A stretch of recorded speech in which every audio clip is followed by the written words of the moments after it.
11. Saya Kalisa Putri Pranata, absen 15. Saya Safina Fiza Ramadhani, absen 31. Saya Fatimah Karimah Hussein, absen 11. Saya Kaisa Arga Muhammadi, absen 13. Saya Finkani Sadasya Amianisti, absen 32. Saya Zara Legina, absen 33. Saya Sakira Labilan Sore, absen 30. Saya Atifa Asnahairunisa dari absen 7. Saya Queen Aja Benazara, absen 24. Saya Nidya Keisha, absen 6. Saya Raihan Masa Jasmin, absen 27. Saya Karavelia, absen 14. Saya Kirana Syabika Iyi, absen 16. Saya Intan Muhammad Kusuma, absen 12. Dan satu anggota lagi yaitu bernama Amel. Selamat menyaksikan. Kita akan membahas sejarah Daulah Mughal di India. Topik ini sangat menarik karena topik ini nanti kita akan tahu bagaimana sejatinya kerajaan Islam bisa berdiri dan berkuasa di tengah-tengah masyarakat Hindu-Buddha dalam waktu cukup lama. Selain itu, kita juga akan tahu ternyata yang memiliki jasa besar dalam pendirian Daulah Islam India adalah orang-orang keturunan bangsa Mongol, suatu bangsa yang dahulunya pernah menghancurkan bahkan membasmi umat Islam di era Daulah Abbasiyah. Bagaimana bisa? Dan yang lebih menarik lagi, bagaimana Daulah Islam Mughal yang berkuasa ratusan tahun di India sepertinya tidak ada jejak kebesarannya. Bahkan kini India tetap mayoritas Hindu tanpa ada jejak Islam yang berarti. Apa jejak Islam memang hilang ataukah sengaja dihilangkan? Anda ingin tahu? Yuk kita membahasnya.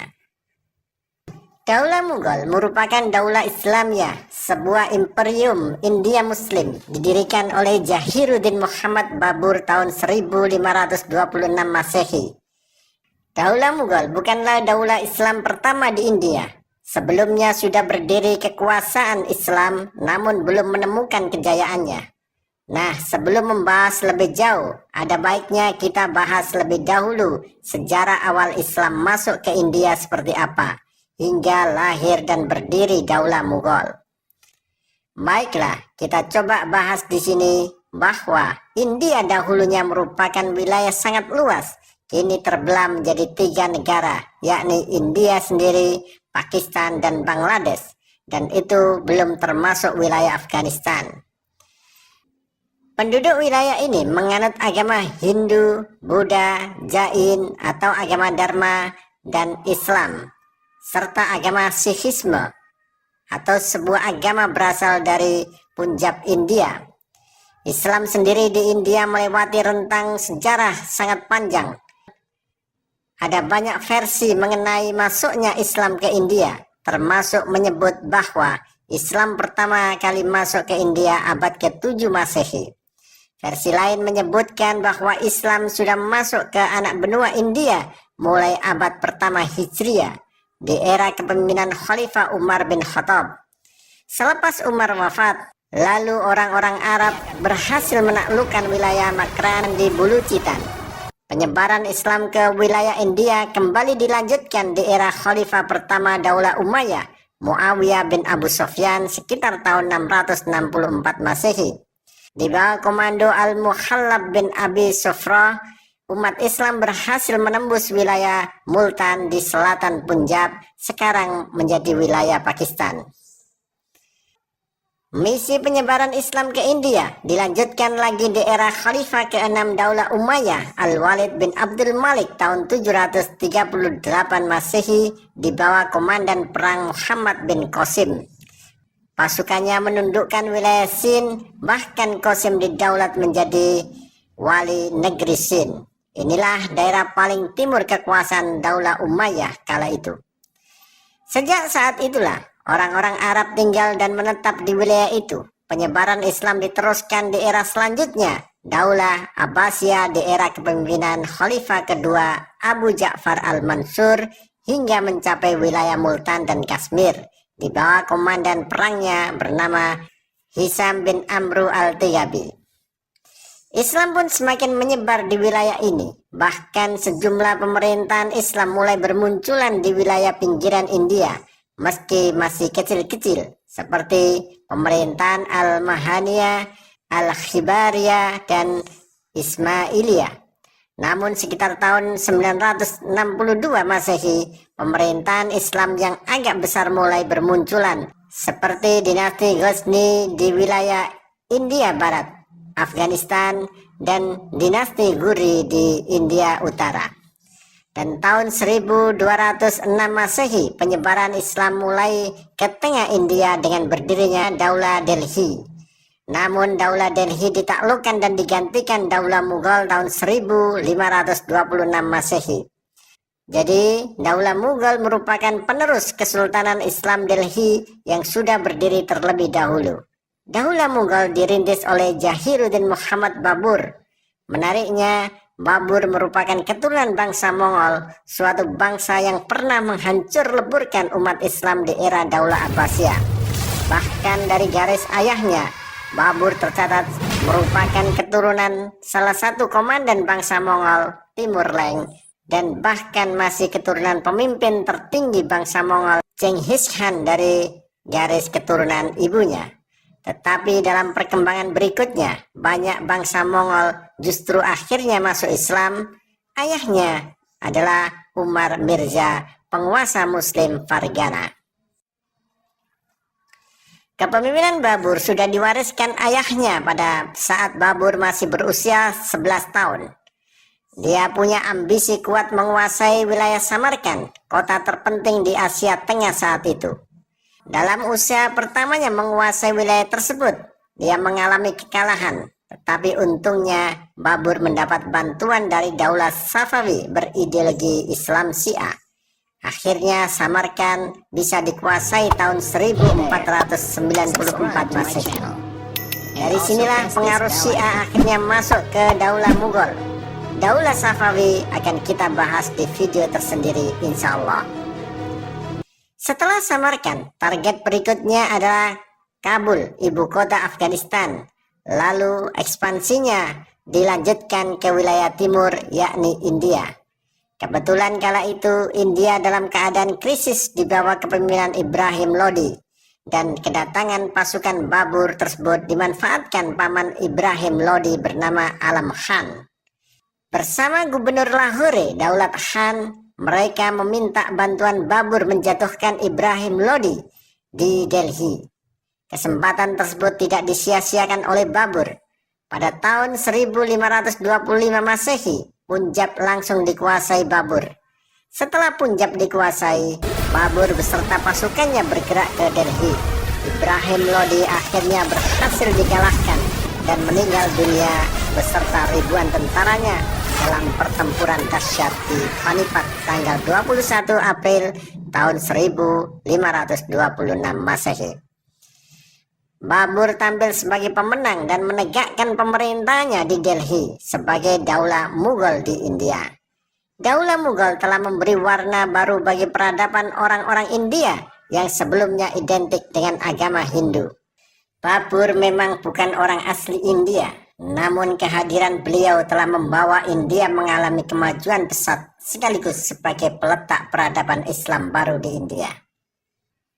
Sebagai daulah besar, Daulah Mughal mampu membawa Islam di tengah-tengah daratan India. Mughal berjaya menguasai wilayah mayoritas penduduknya beragama Hindu, walaupun Islam adalah minoritas. Jahiruddin Muhammad Babur menjadi penguasa pertama sekaligus pendiri Daulah Mughal.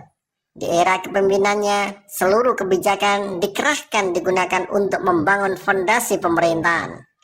Pada awal kepemimpinannya, Babur masih menghadapi ancaman musuh, utamanya dari kalangan Hindu yang sejak awal tidak suka atas berdirinya Daulah Islam Mughal.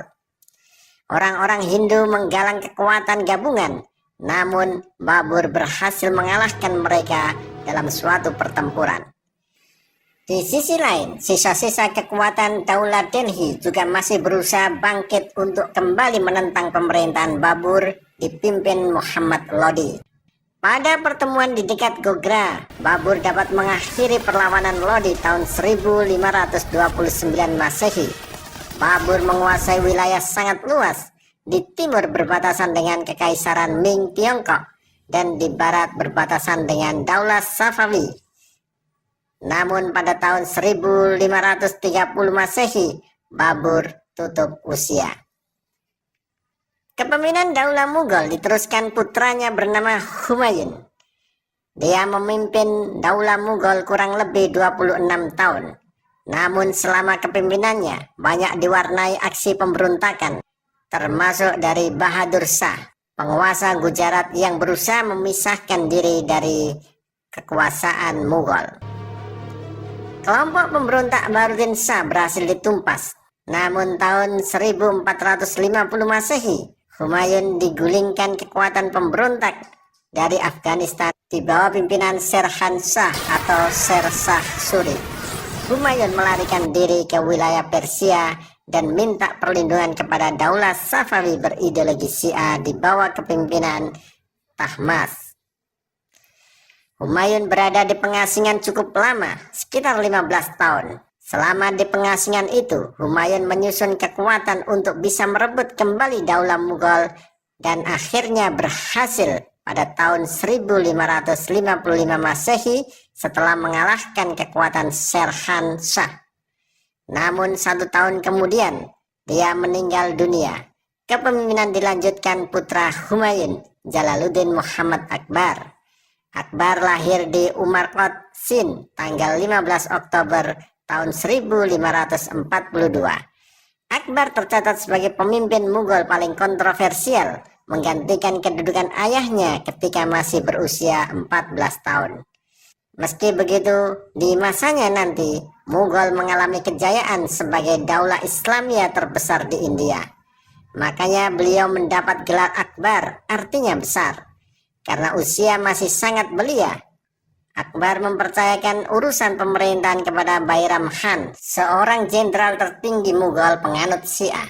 Dari sinilah pengaruh Syiah pernah masuk mengendalikan pemerintahan Daulah Mughal. Beberapa ancaman yang dilakukan oleh sisa-sisa keturunan Sherhan Shah yang masih menguasai Punjab berhasil diredam.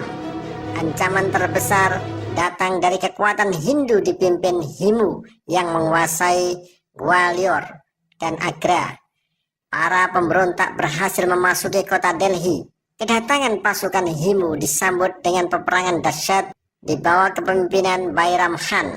Peperangan yang terjadi tahun 1556 itu dikenal sebagai Perang Panipat II. Atas kemenangan tersebut, Agra dan Gwalior berhasil dikuasai Mughal kembali. Setelah dewasa, Akbar berusaha menyingkirkan Bairam Khan yang sudah mempunyai pengaruh sangat kuat dan terlampau memaksakan kepentingan aliran Syiah. Bairam Khan memberontak tetapi dapat dikalahkan Akbar di Julandur tahun 1561 Masehi. Setelah persoalan dalam negeri diatasi, Akbar mulai menyusun program ekspansi atau perluasan. Beliau berhasil menguasai wilayah Gundar, Ghan, Chitor, Rantabar, Kalijar, Gujarat, Surat, Bihar, hingga wilayah Asirga. Semua wilayah dapat dikendalikan dalam satu pemerintahan secara militeristik. Keberhasilan perluasan ini menandai berdirinya dinasti Mughal sebagai kerajaan besar. Akbar tercatat sebagai sultan terbesar kekaisaran Mughal. Beliau juga berhasil menguasai 2 gerbang India, yakni Kabul yang merupakan gerbang ke arah Turkistan dan kota Kandahar sebagai gerbang ke Persia, Daulah Safawi. Kebijakan Sultan Akbar lainnya adalah membangun pemerintahan dengan sistem militeristik, bercorak militer. Kebijakan ini juga diberlakukan terhadap wilayah taklukan. Pemerintah daerah dipegang seorang Sifar Solar, jenderal selaku kepala komandan, dan subdistrik oleh Fauddar, komandan, termasuk jabatan-jabatan sipil selalu diberi jenjang kepangkatan bercorak militer. Di era Sultan Akbar, Daulah Mughal berhasil mencapai kejayaan. Akbar mampu menyatukan berbagai etnis untuk membangun peradaban Daulah Mughal lebih maju dengan membuat terobosan kebijakan politik sulahul atau toleransi universal. Kebijakan itu dibuat karena selama ini India terus dilanda perbedaan dan konflik antar umat beragama. Kebijakan politik sulahul berhasil menciptakan kerukunan masyarakat India yang sangat beragam suku dan keyakinannya. Atas dasar itu juga, Akbar menerapkan 3 bahasa dalam pemerintahannya, yakni bahasa Arab sebagai bahasa agama, bahasa Turki sebagai bahasa bangsawan, dan bahasa Persia sebagai bahasa istana dan kesusastraan. Tak hanya itu, Sultan Akbar juga melakukan terobosan di bidang agama yang oleh sebagian pihak disebut kebablasan. Karena dengan dalih toleransi, Sultan Akbar menerapkan konsep dinillah, agama Tuhan, untuk kehidupan masyarakat India yang heterogen atau berbeda. Ajaran dinillah dikonsep dengan menggabungkan unsur-unsur terbaik dari ajaran Islam dan Hindu, ditambah dari unsur agama atau kepercayaan lainnya, seperti Kristen, Jainisme, Zoroaster, dan seterusnya. Dengan konsep dinillah itu, Maharaja Akbar ingin menyatukan praktek agama, khususnya agama Hindu dan Islam, agar tidak terjadi permusuhan antara pemeluk agama. Seperti berkhutbah dengan menggunakan simbol Hindu, melarang menulis dengan huruf Arabi, tidak mewajibkan khitanan, melarang menyembelih dan memakan daging sapi. Bahkan untuk merealisasikan ajarannya, Akbar mengawini putri Hindu sebanyak 2 kali. Salah satunya adalah putri kerajaan Rajput, penguasa Hindu India. Strategi pernikahan politik Akbar ini bukan hanya mampu mendapatkan dukungan dari kelompok Hindu, tetapi sekaligus juga menyatukan kelompok Islam dan Hindu. Pernikahan mereka di masyarakat kini dikenal dalam cerita Zoda Akbar, meski ceritanya banyak yang tidak sesuai dengan fakta sejarah, termasuk apakah Zoda istrinya itu masuk Islam atau tidak. Karena faktanya perkawinan mereka akhirnya dikaruniai 2 anak kembar diberi nama Islam, yakni Hasan Mirza dan Husain Mirza. Nama Zoda sendiri juga berganti dengan nama Islam, yakni Maryam Uz-Zamani. Selain punya 2 anak kembar, pasangan Zoda Akbar juga dikaruniai putra bernama Nuruddin Muhammad Salim atau Jahangir yang kelak menjadi Raja Daulah Mughal. Konsep dinillah yang diterapkan Sultan Akbar seolah menjadi agama baru. Sejumlah pihak mendukung ajaran Akbar tersebut demi kehidupan damai penuh toleransi. Namun tidak sedikit yang melawannya karena dianggap merusak kemurnian ajaran Islam, termasuk putranya sendiri, Nuruddin Muhammad Salim atau Jahangir, yang melawan hingga ingin merebut takhta sang ayah. Aksi pemberontakan Salim terus dilancarkan, membuatnya sangat terluka. Belum lagi meninggalnya 2 putra kembarnya, Hasan dan Husain, kian merajam hati sang raja. Situasi seperti ini semakin menggerogoti kesehatan Maharaja Akbar sejalan dengan usianya yang kian rentah. Maharaja Akbar jatuh sakit dan meninggal di usia 63 tahun di Agra tanggal 16 Oktober tahun 1605 Masehi. Kursi Kesultanan Daulah Mughal diteruskan putranya bernama Nuruddin Muhammad Salim atau yang lebih populer dikenal sebagai Jahangir. Jahangir lahir tanggal 30 Agustus tahun 1569 Masehi di Fatehpur Sikri dan naik takhta 8 hari setelah Sultan Akbar meninggal dunia. Jahangir berkuasa selama 22 tahun dengan didukung kekuatan militer yang besar. Kepemimpinan Jahangir lebih kuat. Semua kekuatan musuh dan gerakan pemberontakan berhasil dipadamkan, sehingga seluruh rakyat hidup dengan aman dan damai. Di bawah kepemimpinannya, Jahangir berhasil mendudukkan Bangala, Mewar, dan Kangra. Jahangir meninggal dalam perjalanan dari Kashmir ke Lahore, dekat Sarai Saadabad, di Bimber tahun 1627 Masehi. Jenazahnya dibawa ke Lahore dan dimakamkan di Shahdarabad. Kursi kesultanan selanjutnya diteruskan putranya bernama Shahjahan. Shahjahan lahir 5 Januari tahun 1592 Masehi, merupakan raja kelima Daulah Mughal. Tatkala masih kanak-kanak, beliau bernama Khurram. Nama Shahjahan dikenang di atas kemegahan bangunan-bangunan yang didirikan tatkala menjadi raja. Di bawah kepemimpinan Sultan Shahjahan, Daulah Mughal mencapai puncak kejayaan di berbagai bidang, mulai bidang kebudayaan, arsitektur, hingga kesenian. Banyak peninggalan megah dibangun semasa pemerintahannya. Di antara paling monumental adalah Taj Mahal. Taman Shalimar, dan Masjid Agung Delhi. Istana Taj Mahal di Agra merupakan salah satu keajaiban dunia yang dibangun Shah Jahan untuk mengenang permaisurinya yang cantik jelita, Nur Mumtaz Mahal, yang meninggal dunia saat melahirkan anak ke-14-nya. Karya-karya hebat itu kini menjadi warisan peradaban dunia. Insya Allah akan kita bahas dalam video tersendiri. Shah Jahan meninggal dunia tanggal 2 Januari tahun 1666 Masehi di usia 74 tahun setelah menderita sakit keras. Kursi kesultanan diteruskan putranya bernama Aurangzeb, yang juga seorang panglima perang Daulah Mughal. Aurangzeb naik takhta dengan menghadapi tugas berat karena kedaulatan Mughal sebagai entitas Muslim India nyaris hancur akibat perang saudara. Maka pada masa pemerintahnya dikenal sebagai masa pengembalian kedaulatan umat Islam. Di masa pemerintahan Aurangzeb, Daulah Mughal dilanda gejolak politik yang hebat. Apalagi Aurangzeb sangat berbeda dengan pendahulunya, terutama Sultan Akbar. Beliau merupakan sultan yang tegas terutama dalam memurnikan syariat Islam melalui gerakan purifikasi agar tidak bercampur dengan ajaran dan budaya lain sebagai akibat dari kebijakan pendahulunya. Beliau bukan hanya menerapkan kebijakan larangan berjudi, tetapi juga melarang minuman keras, upacara sati, dan juga membolehkan merusak kuil-kuil Hindu. Kebijakan ini menimbulkan banyak pemberontakan terutama dari kalangan Hindu. Namun kekuatan pasukan Aurangzeb mampu memadamkan semua pemberontakan.